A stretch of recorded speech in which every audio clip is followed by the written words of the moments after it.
बच्चों, आज हम पढ़ेंगे डीएवी क्लास 8 के हिंदी का 8वां पाठ दोहे।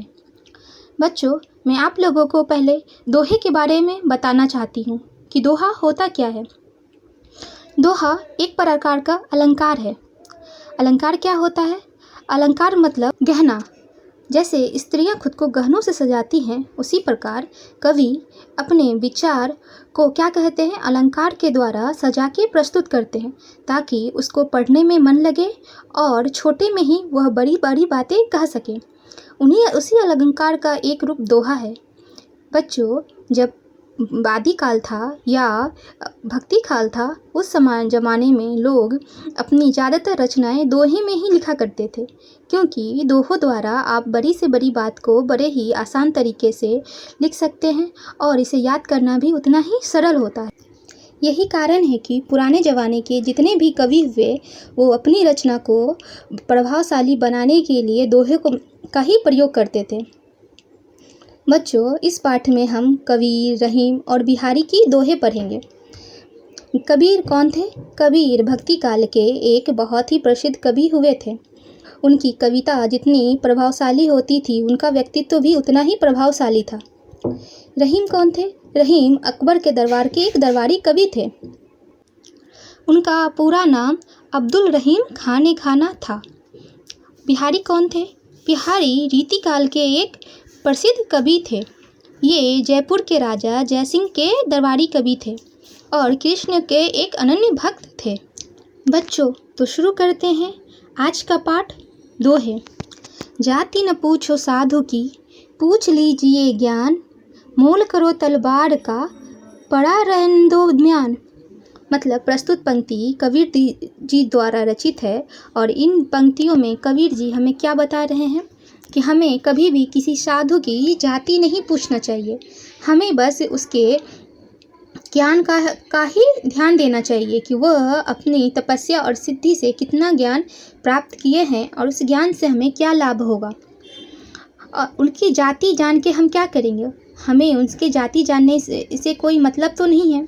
अगर वो किसी दूसरी जाति या अन्य जाति के भी होंगे तो क्या कोई फ़र्क पड़ेगा? नहीं, वो हमें फ़र्क पड़ेगा तो सिर्फ उनके सिद्धि से, उनके ज्ञान से। इसलिए जिस चीज़ से हमें फ़र्क ही नहीं पड़ता, उस चीज़ को हमें जानने से कोई मतलब ही नहीं है। आगे कबीर जी बोलते हैं, अगर हम कोई तलवार खरीदने जाते हैं तो हम हमेशा तलवार का ही मोल करते हैं, ना कि म्यान का। म्यान में वो होता है जिसमें हम तलवार को रखते हैं, मतलब कवर, तलवार का कवर। अगर तलवार का कवर बहुत ही सुंदर है तो इसका मतलब ये नहीं कि उसके अंदर की तलवार भी उतनी ही सुंदर होगी।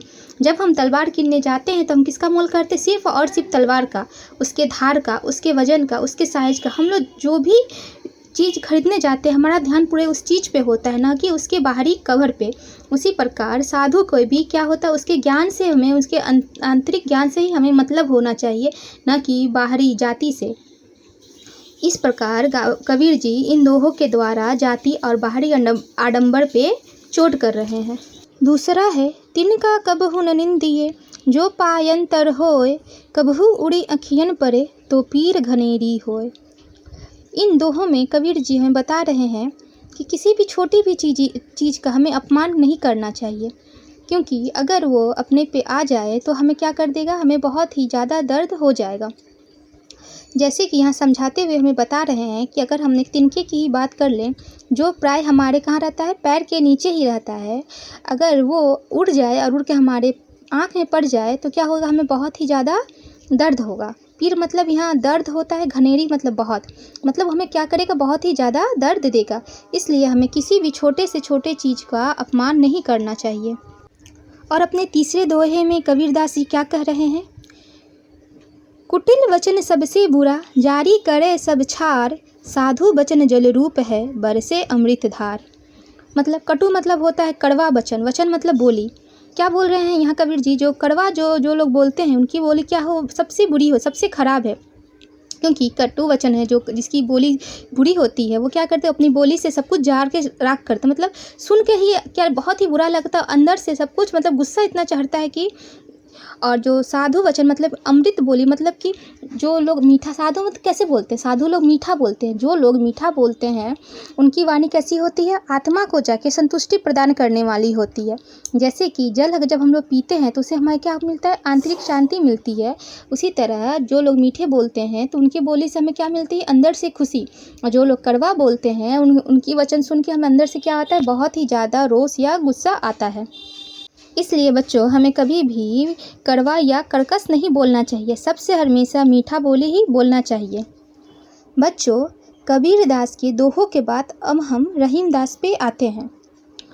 रहीमदास जी क्या लिख रहे हैं, कदली सीप भुजंग मुख स्वाति एक गुण तीन, जैसी संगति बैठिए तैसोई फल दीन। यहाँ कदली मतलब केला होता है, सीप मतलब तो हम लोग सब जानते हैं जिसमें कि मोती बनता है, वो नदी के अंदर होता है। भुजंग मतलब सांप, और मुख मतलब तो मुख, और स्वाति एक प्रकार का नक्षत्र है, जब वो चढ़ता है तो उस समय वर्षा जरूर होती है। तो इन सब चीज़ों का उदाहरण देते हुए रहीमदास जी हमें बता रहे हैं कि स्वाति नक्षत्र में जो वर्षा होती है, अगर वो वर्षा कदली मतलब केला पे पड़े तो कपूर बन जाता है, अगर सीप पे पड़े तो मोती बन जाता है, लेकिन अगर वही वर्षा का पानी अगर सांप के मुंह में जाए तो क्या बन जाता है, विष बन जाता है। और इसी प्रकार क्या होता है कि हम लोग जैसी संगति में बैठते हैं तो हमारा स्वभाव ही वैसा हो जाता है। मतलब अगर हम अच्छी संगति में बैठेंगे तो हमारा स्वभाव अच्छा हो जाएगा, और अगर हम बुरी संगति में बैठेंगे तो हमारा स्वभाव बुरा हो जाएगा। इन सब उदाहरणों के द्वारा रहीमदास हमें अपनी संगति को सुधारने को बोल रहे हैं कि हम जैसी संगति में रहेंगे हमारा स्वभाव भी वैसा ही हो जाएगा। जैसे स्वाति नक्षत्र का पानी एक है, लेकिन वो जहाँ पड़ रहा है और जिस जगह पड़ रहा है उस जगह का गुण वो धारण कर ले रहा है, उसी प्रकार हम जहाँ जाएंगे वहाँ से के गुण ही धारण करेंगे। इसलिए हमें सदा अच्छे ही जगह जाना चाहिए और अच्छे ही लोगों से दोस्ती रखनी चाहिए। रहीमदास जी का दूसरा दोहा है, रूठे सुजन मनाइए जो रूठ है 100 बार, रहीमन फिरी फिरी पी होइए टूटे मुक्ताहार।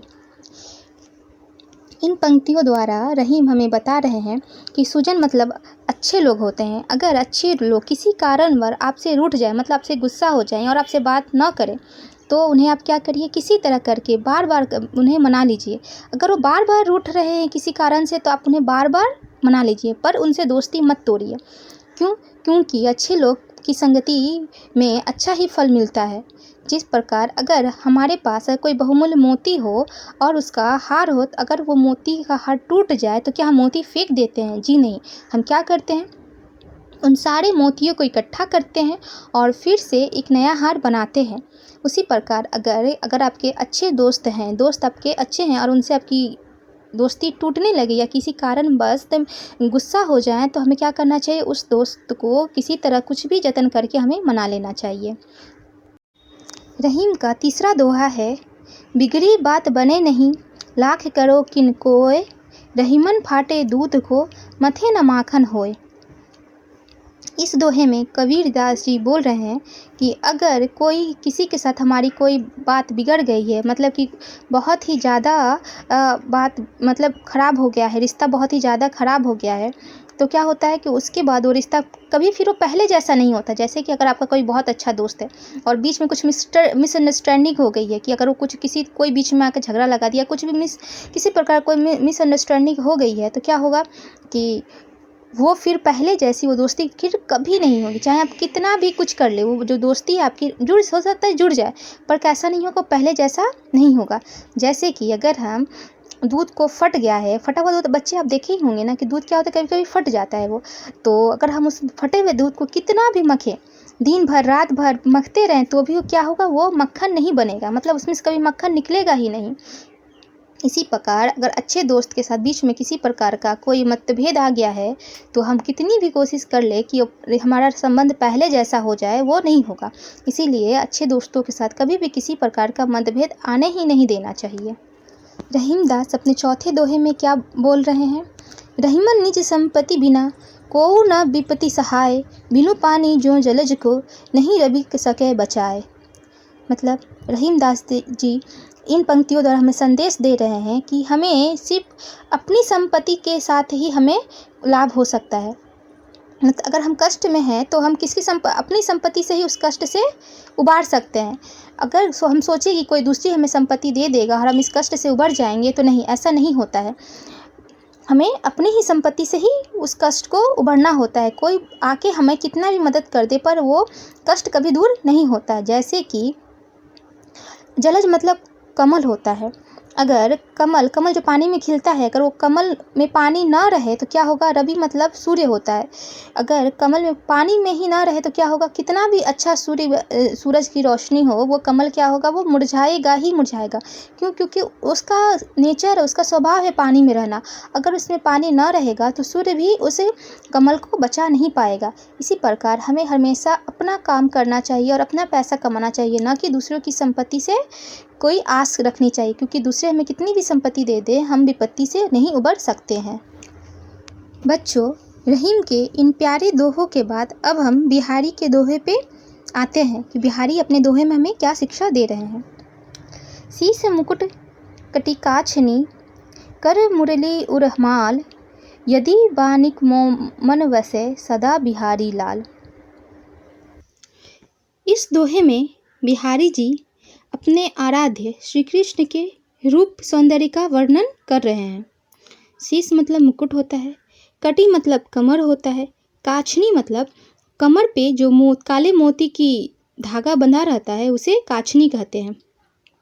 कर मतलब हाथ होता है, उर मतलब हृदय होता है। बिहारी जी इन पंक्तियों के द्वारा अपने आराध्य से यह विनय कर रहे हैं कि आप अपने सर पे मुकुट, कमर में काले मोतियों का काछनी और हाथ में मुरली और हृदय में मतलब गर्दन में माला पहनकर इस मनोरम रूप के साथ आप मेरे हृदय में क्या करिए? सदा ही वास करिए। दूसरा है सोहत ओढ़े पितपट, श्याम सलोने गात, मौनो नीलमणि शैल पर आतप परियो प्रभात। सोहत मतलब सुंदर लग रहा है, पीत मतलब पीला होता है, गात मतलब बदन होता है, आतप मतलब सूर्य की किरणें होता है। तो इन दोहे में बिहारी जी अपने आराध्य श्री कृष्ण के बदन पे जो पीले रंग का जो कपड़ा पहन के रखे हैं, वो उनके श्याम बदन मतलब जो उनके जो सांवला सा बदन है उसको इतना सुंदर लग रहा है, उस पे उनको वो कपड़ा इतना सुंदर लग रहा है कि ऐसा लग रहा है जो नीले रंग का जो नीलमणि शैल है, जो नीलमणि जो पर्वत है, उस पे सुबह सुबह सूर्य की जो पीली किरण पड़ती है। बच्चों, जो सूर्य जब उदय होता है तो सबसे पहले उसका जो प्रकाश होता है वो पीले रंग का होता है। उसी की तुलना वो क्या कर रहे हैं? नीलमणि से श्री कृष्ण के बदन की तुलना कर रहे हैं, और वो जो पीले रंग का जो सूर्य का प्रकाश है उसकी तुलना वो उनके वस्त्र, पीले रंग के वस्त्र से कर रहे हैं। कह रहे हैं वो कि जैसे नीलमणि पर्वत पे सुबह का वो प्रकाश सुंदर लगता है, उतना ही सुंदर उनके श्याम के बदन पे क्या लग रहा है? पीले रंग का उनका वो कपड़ा लग रहा है। अंतिम दोहा है जब माला जापे तिलक, सैरे न एको काम, मन काचे नाचे वृथा, साचे राचे रामो। इन पंक्तियों के द्वारा बिहारी ये शिक्षा दे रहे हैं कि सिर्फ माला जपने और माथे पे तिलक लगाने से कोई भी अच्छा काम नहीं बनता। मतलब अगर आप माथा जपिए और माथे पे तिलक लगाइए और बुरे काम करिए तो उससे कोई भी काम बनने वाला नहीं है। अगर आपको भगवान की पूजा करनी है तो सबसे पहले आपको बाहरी आडंबर को छोड़कर अपने मन को सच्चा करना पड़ेगा। मतलब आपको हृदय से साफ होना पड़ेगा, तभी आपके हृदय में कौन बसेंगे? राम बसेंगे। नहीं तो काचे मन से मतलब कि आडंबर रहित मन से अगर आप भगवान की भक्ति करेंगे तो क्या होगा? हमेशा ही आपको दुख ही मिलेगा। प्यारे बच्चों, अगर आपको मेरी कविता अच्छी लगती है, मेरे समझाने का तरीका पसंद आता है, तो आप मेरे वीडियो को लाइक करें, मेरे चैनल को सब्सक्राइब करें और इसे अपने दोस्तों तक शेयर करना बिल्कुल ना भूलें। इसी के साथ धन्यवाद। Thank you.